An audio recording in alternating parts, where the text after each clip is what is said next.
आपने वो कहावत तो सुनी होगी कि जो होता है असलियत में वो दिखता नहीं है और जो दिखता नहीं है वही असलियत होती है। ऐसा ही कुछ हमारा सोशल मीडिया है, जहां पर दिखाया जा रहा है बड़ा चढ़ाकर, वो असलियत दूसरी है।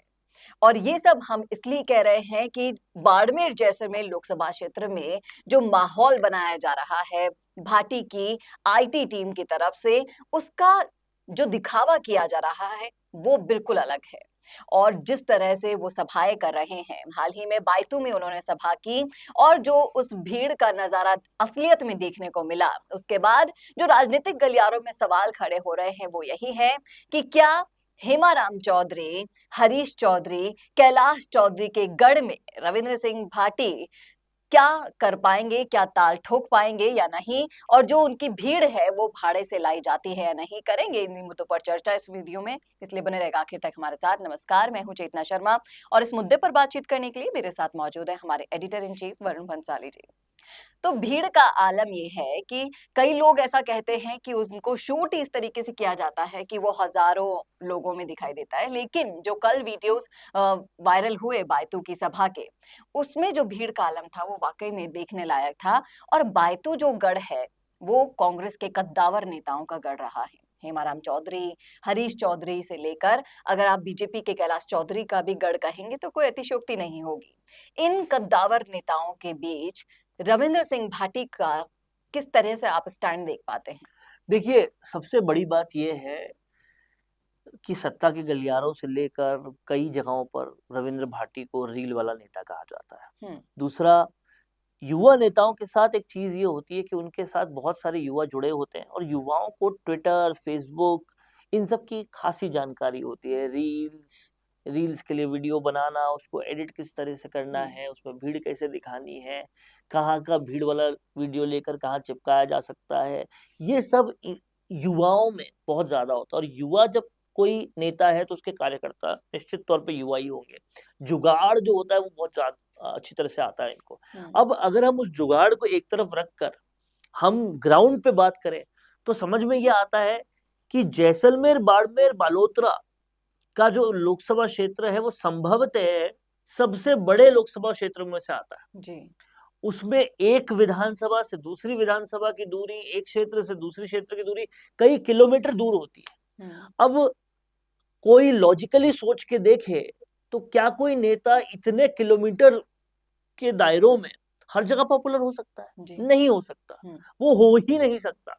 लेकिन क्या है कि माहौल बनाना, एक माहौल क्रिएट करना, ये जो कोई जानता है वो थोड़ा बहुत अच्छी मार्केटिंग और कर पाता इसी है। बात में सही कहूंगी, माहौल बनाने में उस्ताद है रविंद्र सिंह भाटी के माहौल आईटी से। बनाने में उस्ताद है। उन्होंने देखिए, हैशटैग ट्रेन करवा वो दिया है। माहौल बना रहे हैं और माहौल बनाने के साथ साथ वो एक जरूरत को समझ रहे हैं। जरूरत है युवाओं को आगे लाने की, वो जरूरत को समझ रहे हैं, उसको वो कैश करना चाहते हैं।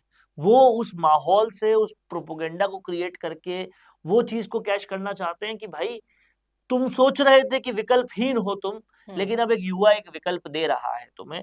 ये एक तरीका है। दूसरा, आप समझिए लॉजिकली इस बात को, रविंद्र सिंह भाटी जो लॉजिक देते हैं, पहले तो 5 साल की कसम खाई उन्होंने कि 5 साल मैं विधानसभा, शिव विधानसभा में काम करूंगा जी। उस कसम को निस्तो नाबूद करने के लिए एक और छोटा सा ढोंग रचा गया, लोगों से पूछ के आने का। अब किन लोगों से पूछा, कितने लोगों से पूछा, क्या पूरी शिव विधानसभा से पूछा, क्या पूरी शिव विधानसभा उस एक रैली में आकर हाँ बोल सकती है क्या, और क्या शिव विधानसभा ये चाहेगी कि पहले हमारा विकास तो हुआ नहीं और तुमको सीधा हम बड़े क्षेत्र में भेजते हैं? ये सब सोचने वाली बात है। फिर आप देखिए, 5 साल का वादा किया लेकिन कहा कि मैंने हैंडपंप जितने मांगे थे मेरे 2 ही माने गए और बाकी जो मेरे अपोजिट में था जो हार गया उसके 20 मान लिए गए। ये वजह है कि मैं विधानसभा छोड़कर लोकसभा में आ रहा हूँ। लॉजिक आप समझ पा रहे हैं? इस वजह को बेस बनाकर ये आए।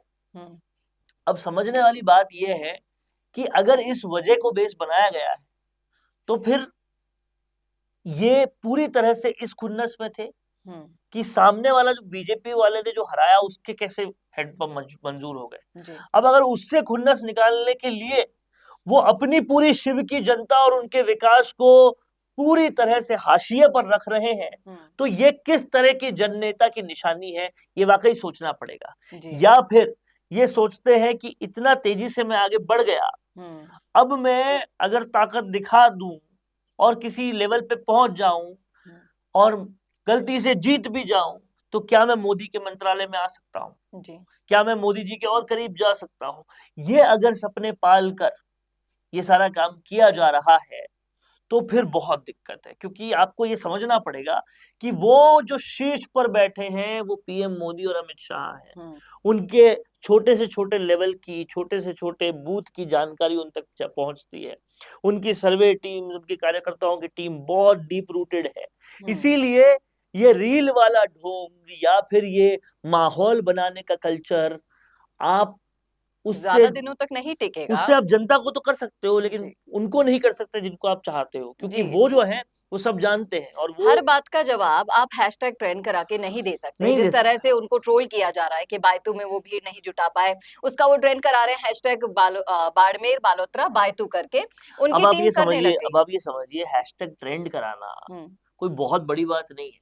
अगर एक टॉपिक पर, एक हैशटैग पर मान लीजिए 20 बंदे लगे हैं और 20 बंदों ने 200 ट्वीट कर दिए, तो वो ट्रेंड कर जाएगा। तो इतने युवा कार्यकर्ता हैं उनके पास कि वो ये काम करवा सकते हैं। और कहीं ना कहीं उन युवा कार्यकर्ताओं को भी बहुत सारा प्रलोभन दिया गया होगा ये सब कुछ करने के लिए, तो वो ये सब कुछ कर रहे हैं। अब समझने वाली बात ये है, विधानसभा चुनाव आप जिस दोस्त के साथ साथ जीते, वो गोदारा, वो अब बीजेपी में आ गए और आप बीजेपी के खिलाफ लड़ रहे हैं। ये किस तरह की राजनीति है, समझने वाली बात है। और जो ग्राउंड पे चीजों को जानता है वो सब समझता है। और जैसा कि हमने और वीडियोस में ये बात की है कि ये सारा माहौल अलग तरफ है। और जब ईवीएम पर वोट देने आदमी जाता है लोकसभा चुनाव के वक्त, तो वो सोचता है राष्ट्र कौन आगे बढ़ाएगा, उस पे वोट देता है। तो वो चीज अलग होती है। 4 तारीख के रिजल्ट्स में काफी कुछ सामने आ जाएगा। जी बिल्कुल। और इसी के साथ साथ जो माहौल है उससे प्रभावित ना होकर जो असल में मुद्दे हैं उनको लेकर आप जाएं दिमाग में और वोट दें, वो सबसे ज्यादा बेहतर होगा, क्योंकि ये देश हित के लिए होगा।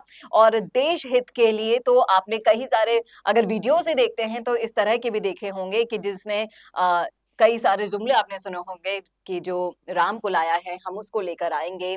और जिस तरह का 370 की आप बात देख लीजिए या फिर 3 तलाक देख लीजिए, हर तरह के जो मुद्दे हैं जिन पर बरसों से इंतजार था कार्यवाही होने का, वो किसकी सरकार में हुए हैं।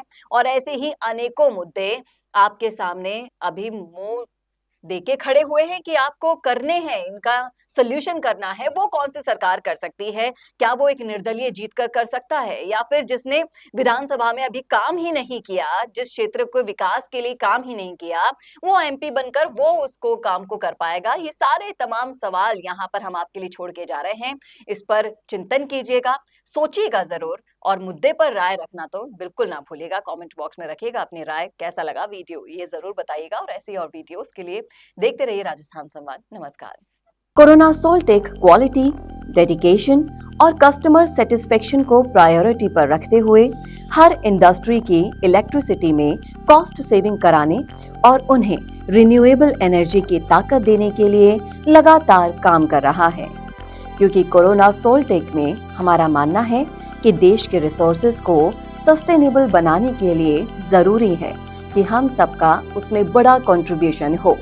इसीलिए सोलर प्रोजेक्ट्स की टाइमली डिलीवरी करते हुए एक पार्टनर की तरह आपकी इंडस्ट्री को हम अपडेट करते हैं और हमेशा आपकी सर्विस के लिए तत्पर रहते हुए सोलर एनर्जी का पूरा पोटेंशियल आपको मिले, इसी दिशा में काम करते हैं।